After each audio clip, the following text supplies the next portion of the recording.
पृथ्वीराज चौहान का जन्म 1168 ईस्वी में अजमेर राजस्थान में हुआ था। वह चौहान वंश का था और अजमेर के राजा सोमेश्वर चौहान का पुत्र था।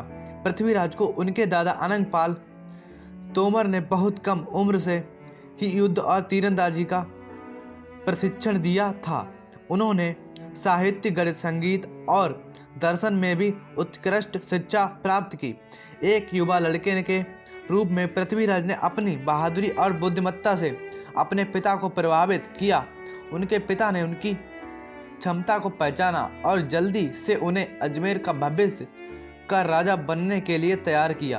पृथ्वीराज के शुरुआती वर्षों में पड़ोसी राज्यों के खिलाफ कई सैन्य जीत हुई, जिन्होंने उनके राज्य पर आक्रमण करने की कोशिश की।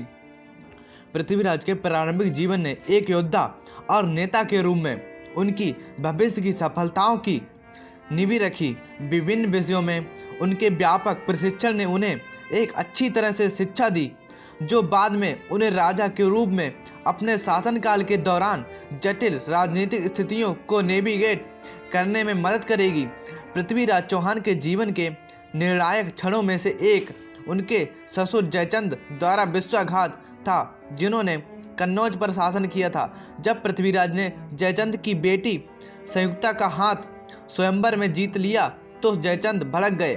जयचंद ने अपनी बेटी का हाथ मोहम्मद गौरी को देने का वादा किया था, जिससे तराइन की पहली लड़ाई में पृथ्वीराज ने हराया था। जयचंद ने मोहम्मद गौरी को पृथ्वीराज की तुलना में बेहतर सहयोगी के रूप में देखा और इसलिए दूसरे स्वयंवर की व्यवस्था की। हालांकि इस बार उन्होंने केवल उन राज्यों को आमंत्रित किया जो उनके प्रति वफादार थे और पृथ्वीराज को बाहर रखा। मोहम्मद गौरी वैदिक पुजारी के वेश में स्वयंवर में प्रकट हुए और जयचंद के आशीर्वाद से संयुक्ता का हाथ जीत लिया। अपने ही ससुर द्वारा धोखा दिए जाने से नाराज पृथ्वीराज ने एक सेना के साथ कन्नौज की ओर कूच दिया। जयचंद ने विश्वासघात की कहानी न केवल राजनीतिक साजिश को उजागर करती है, बल्कि व्यक्तिगत प्रतिशोध को भी उजागर करती है, जिसने उस समय के दौरान निर्णयों को प्रभावित किया था। यह एक अनुस्मारक के रूप में कार्य करता है कि यहाँ तक कि शक्तिशाली शासक भी अपने स्वयं के परिवारों में सहयोगियों के विश्वासघात से अछूते नहीं थे। इस झटके के बावजूद पृथ्वीराज अपने राज्य और लोगों की रक्षा के लिए दृढ़ रहे। जैसे ही पृथ्वीराज चौहान उत्तरी भारत में अपनी शक्ति को मजबूत कर रहे थे, मोहम्मद गौरी के रूप में परिश्रम से एक नया खतरा उभरा। अफगानिस्तान ने एक मुस्लिम शासक गौरी ने पहले ही वर्तमान पाकिस्तान के कुछ हिस्सों पर विजय प्राप्त कर ली थी और उत्तरी भारत के धन और शक्ति पर नजर रख रहा था। जयचंद द्वारा विश्वासघात के बाद पृथ्वीराज चौहान ने अपनी सबसे बड़ी चुनौती का सामना किया। मोहम्मद गौरी दोनों सेनाएं 1191 ईस्वी में तराइन में युद्ध के मैदान में मिली। पृथ्वीराज की सेना राजपूत योद्धाओं से बनी थी, जबकि गौरी में तुर्की और अफगान सैनिकों का मिश्रण था। लड़ाई भयंकर थी, जिसमें दोनों पक्षों ने भारी नुकसान उठाया। हालांकि पृथ्वीराज का धनुष और तीर का उपयोग एक निर्णायक कारक साबित है।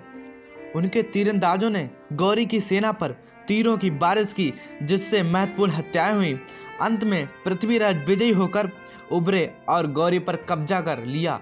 हालांकि उसने दया दिखाई और उसे फिर कभी भारत पर हमला न करने की चेतावनी के साथ मुक्त होने दिया। यह निर्णय गौरी के खिलाफ भविष्य की लड़ाइयों में पृथ्वीराज को परेशान करने के लिए वापस आ जाएगा। तराइन की पहली लड़ाई भारतीय इतिहास में एक निर्णायक क्षण था, क्योंकि इसने भारतीय शासकों और मुस्लिम आक्रमणकारियों के बीच एक लंबे संघर्ष की शुरुआत की चिन्ह किया। इसमें पृथ्वीराज चौहान की सैन्य प्रतिभा और रणनीतिक सोच को भी दिखाया गया, जिसने उन्हें सभी बाधाओं के खिलाफ इस महत्वपूर्ण लड़ाई को जीतने में मदद की। तराइन की पहली लड़ाई में हार के बाद मोहम्मद गौरी ने हार नहीं मानी। वह 1192 ईस्वी में तराइन की दूसरी लड़ाई के लिए एक बहुत बड़ी सेना के साथ लौट आए। यह लड़ाई पहली लड़ाई से भी अधिक तीव्र थी और कई घंटों तक चली। पृथ्वीराज चौहान की रणनीति मोहम्मद गौरी की सेना पर चारों तरफ से हमला करने की थी, लेकिन उन्होंने गौरी द्वारा इस्तेमाल की जाने वाली रणनीति का अनुमान नहीं लगाया था। मोहम्मद गौरी ने जमीन पर तेज स्पाइक्स लगाए थे, जिससे पृथ्वीराज के घुड़सवारों घोड़ों से कई घायल हो गए थे, क्योंकि वे अपनी सेना की ओर बढ़ रहे थे। इससे पृथ्वीराज के सैनिकों के बीच अराजकता और भ्रम पैदा हो गया, जिसने उनकी हार हुई। तराइन की दूसरी लड़ाई में हार ने पृथ्वीराज चौहान के शासनकाल के अंत को चिन्हित किया और मोहम्मद गौरी के तहत उत्तरी भारत पर मुस्लिम वर्चस्व स्थापित किया। इस हार के बावजूद पृथ्वीराज चौहान आज भी भारतीयों के लिए साहस और बहादुरी के प्रतीक बने हुए हैं। पृथ्वीराज चौहान एक योद्धा के रूप में अपनी बहादुरी, साहस और कौशल के लिए जाने जाते हैं। वह अपने पिता की मृत्यु के बाद 20 साल की छोटी उम्र में दिल्ली के राजा बन गए। पृथ्वीराज चौहान एक महान नेता थे, जानते थे कि अपने सैनिकों को कैसे प्रेरित किया जाए और युद्ध में उनका नेतृत्व किया जाए। अपने शासनकाल के दौरान उन्होंने कई किलों का निर्माण किया और दिल्ली के बुनियाद ढांचे पर सुधार किया। हालांकि पृथ्वीराज का शासनकाल इसकी चुनौतियों के बिना नहीं था। मोहम्मद गौरी के साथ उनकी प्रतिद्वंदिता को निर्णायक लड़ाइयों में समाप्त हुई, जो उत्तरी भारत के भाग्य का निर्धारण करेगी। पहली लड़ाई जीतने के बावजूद पृथ्वीराज एक रणनीतिक गलती के कारण दूसरी लड़ाई हार गए, जो उन्होंने युद्ध में हारने के बाद मोहम्मद गौरी के जीवन को बख्शकर की थी। उसकी हार के बाद पृथ्वीराज को मोहम्मद गौरी ने पकड़ लिया, जिसने बाद में 1192 ईस्वी में उसे मारने से पहले उसे अंधा कर दिया।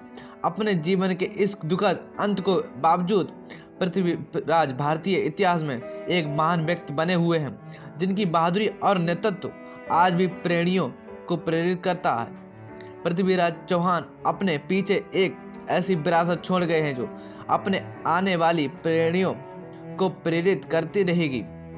उनकी बहादुरी, साहस और श्रेष्ठता मध्ययुगीन भारत में किंवदंतियों का सामान बन गई। उनकी वीरता की कहानियां केवल उनके राज्य तक ही सीमित नहीं थीं, बल्कि पूरे देश में दूर दूर तक फैली हुई थीं। आज भी पृथ्वीराज चौहान को भारत के सबसे महान योद्धाओं में से एक माना जाता है। उनकी कहानी कई लोकगीतों, कविताओं, नाटकों और कहानियों में अमर हो गई है। कवि चंद बरदाई द्वारा लिखित प्रसिद्ध कथा गीत पृथ्वीराज रासो उनके जीवन में वीरतापूर्ण कार्यों की कहानी बताता है। वह धार्मिकता एक सच्चा प्रतीक था और हर उस चीज का प्रतीक था जो एक अच्छे शासक को होना चाहिए। बहादुर, न्यायपूर्ण, बुद्धिमान और अपनी प्रजा के प्रति दयालु पृथ्वीराज चौहान का जीवन सबक से भरा है और उनके अनुभव मूल्यवान अंतर्दृष्टि प्रदान करते हैं, जिन्हें आधुनिक जीवन में लागू किया जा सकता है। एक महत्वपूर्ण सबक अच्छे निर्णय और निर्णय लेने के कौशल की आवश्यकता है। पृथ्वीराज अपने तेज दिमाग, त्वरित सोच और चतुर रणनीति के लिए जाने जाते हैं। उन्होंने भावनाओं या व्यक्तिगत पूर्वग्रहों के बजाय तथ्यों के आधार पर सच्चे निर्णय लेने के महत्व को समझा। पृथ्वीराज के जीवन से एक महत्वपूर्ण सबक प्रतिकूल परिस्थितियों का सामना करने में दृढ़ता और लचीलापन का मूल्य है। अपने सहयोगियों द्वारा विश्वासघात सहित कई चुनौतियों और सफलताओं का सामना करने के बावजूद पृथ्वीराज ने कभी हार नहीं मानी और अंत तक जिस चीज में वह विश्वास करते थे उसके लिए लड़ना जारी रखा। उनका अटूट दृढ़ संकल्प एक शक्तिशाली अनुस्मारक के रूप में कार्य करता है कि सफलता के लिए अक्सर कड़ी मेहनत, संपन्न और बाधाओं को दूर करने की इच्छा की आवश्यकता होती है। पृथ्वीराज चौहान के जीवन और शासनकाल ने भारतीय इतिहास पर गहरा प्रभाव छोड़ा। वह उन कुछ शासकों में से एक थे जिन्होंने विदेशी आक्रमणों के खिलाफ सफलतापूर्वक लड़ाई लड़ी और उत्तरी भारत में स्थिरता लाई। उन्होंने राजपूत संस्कृति और लोकाचार को आकार देने में भी महत्वपूर्ण भूमिका निभाई। उनकी विरासत ने योद्धाओं, कवियों और नेताओं की पीढ़ियों को प्रेरित किया। एक उल्लेखनीय उदाहरण महाराणा प्रताप हैं, जिन्होंने पृथ्वीराज चौहान को अपना नायक माना है और उनकी बहादुरी और श्रेष्ठता से प्रेरणा ली। उनकी वीरता की कहानियां अभी भी पूरे भारत में लोकगीतों, कहानियों और किंवदंतियों में गूंजती हैं। अंत में पृथ्वीराज चौहान जीवन और शासनकाल वीरता, विश्वासघात से अतः विजय के अविस्मरणीय क्षणों से भरा था। उनकी विरासत प्रतिकूल परिस्थितियों में भारतीय लोगों की ताकत और दृढ़ संकल्प की याद दिलाती है। उनके सीखे गए सबक आने वाली पीढ़ियों को न्याय के लिए खड़े होने और अपनी मातृभूमि की रक्षा करने के लिए प्रेरित करते। भारतीय इतिहास पर पृथ्वीराज चौहान का प्रभाव अतुलनीय और उनके कहानी उन सभी के लिए एक प्रेरणा के रूप में कार्य करती है जो इस दुनिया में बदलाव लाना चाहते हैं।